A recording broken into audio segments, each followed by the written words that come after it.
Psicología social. Repercusiones del COVID-19 en la población colombiana. Desempleo, agresión y altruismo.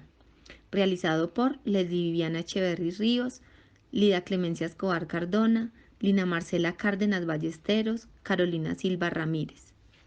En Colombia, desde mediados de marzo de 2020, se decretó toque de queda y como medida preventiva, el Gobierno Nacional ordenó el cierre temporal de establecimientos como bares, casinos, discotecas y sitios con amplia concentración de personas. Desde las 00 horas del 20 de marzo, en consecuencia, más de 37.000 locales en centros comerciales fueron cerrados. 500.000 bares y más de 44.000 restaurantes corrieron con la misma suerte, dejando a más de 8.500.000 habitantes del territorio colombiano a la deriva. Personas del común, dedicadas al mercado informal y labores independientes como trabajo doméstico, construcción, pequeños comercios, minoristas y otros trabajos informales que corresponden aproximadamente al 55% de la población activa laboralmente, prácticamente se han detenido en medio del distanciamiento social y las medidas de cuarentena están siendo las más afectadas frente a esta crisis y muchos se debaten entre la decisión de quedarse en casa o morir de hambre durante la pandemia. De acuerdo al aprendizaje que nos brindan los procesos interpersonales, los individuos deben estar relacionados entre sí como personas individuales y no como miembros de un grupo.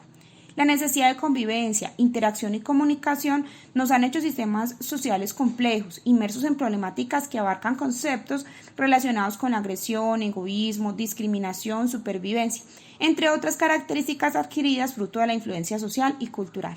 La problemática que se está presentando son las manifestaciones por hambre en varios puntos del país.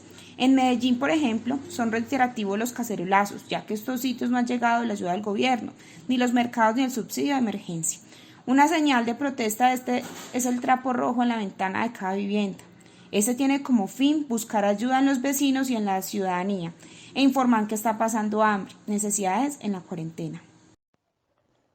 Otra protesta que podemos evidenciar es en La Guajira por parte de la comunidad indígena Wayuu, que asegura que no tienen recursos para sobrellevar la situación todo este tiempo. Esta población es la más abandonada por el gobierno y los más vulnerables a contagiar del COVID-19 por la falta de agua potable para realizar lavado de manos constantemente. Llegaron al punto de bloquear vías principales con quema de llantas, reclamando la falta de apoyo y abandono de esta comunidad. Los manifestantes dicen que no tienen claro cómo se beneficiarán de los mercados solidarios que no están incluidos en ningún censo. Ellos solo pretenden que los escuchen y los ayuden en esta crisis sanitaria. Toda esta problemática genera reacciones como depresión, baja salud física y esto puede llevar a una conducta psicológica de pensamientos negativos profundos y actitudes destructivas y perjudiciales. Analizando esas problemáticas podemos evidenciar el proceso de cómo surge la conducta agresiva, considerada un fenómeno multidimensional que integra aspectos físicos, emocionales, cognitivos y sociales. De acuerdo a la teoría de la frustración-agresión postulada por Doyer y Miller, la agresión surge como causa de la frustración, definiendo este término como una emoción que surge cuando algo impide que logremos un objetivo o nos dificulta su obtención.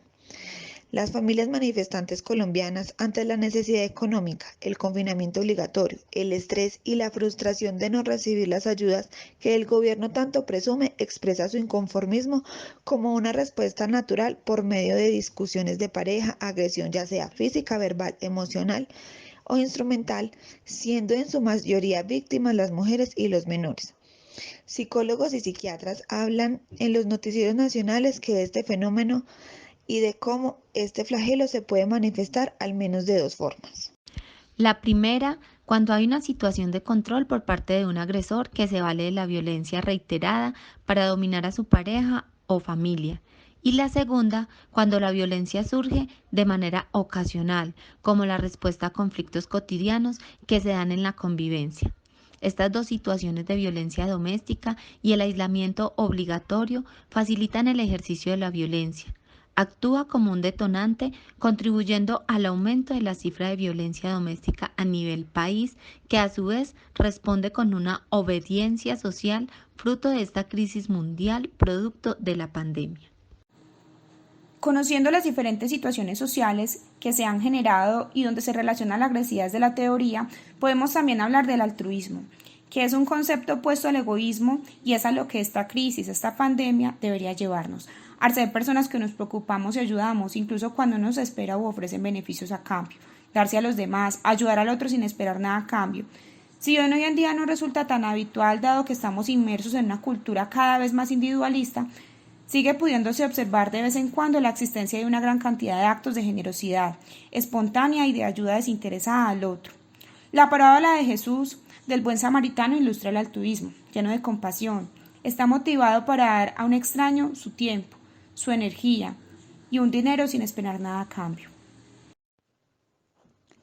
Podemos concluir que esta pandemia posee características propias en muchos aspectos y en comparación de epidemias anteriores relacionadas en su parte económica, con respecto a las cuales cabe destacar la gran importancia que reviste el desempleo, la protección social y el diálogo social, las cuales hoy en día por motivos del COVID-19 han estado más latentes, llevado a las personas a la poca tolerancia y así generar disturbios entre los mismos ciudadanos. También se puede hacer notorio que no solo el campo socioeconómico es el afectado, también el campo psicoemocional, pues las personas están adoptando comportamientos agresivos debido a la impotencia y el desespero que genera el no poder proveer a sus familias de los elementos básicos para sobrevivir, debido a los factores como la falta de empleo a raíz de la pandemia y la desviación de ayudas humanitarias por parte del gobierno, siendo las poblaciones más afectadas y vulnerables aquellas que presentan bajos recursos y esto los lleva a realizar manifestaciones, actos de desórdenes públicos donde se observan comunidades enteras.